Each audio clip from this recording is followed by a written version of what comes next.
Ziqna dehqonning ombori kalamushga to'la edi. Qoqlarni kemirar, hamma joyda shitirlash. Majburan oq mushuk oldi. Mushuk kalamush ovlashni maqsad qildi.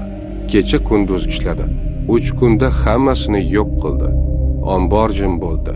Dehqon o'yladi, kalamush yo'q bo'lsa mushuk nima keragi bor? O'sha kecha mushukni haydab yubordi. Bir necha kundan so'ng kalamushlar qaytdi. Avvalgidan ko'p zarar ko'rdi. Bu safar fermer qora mushuk oldi.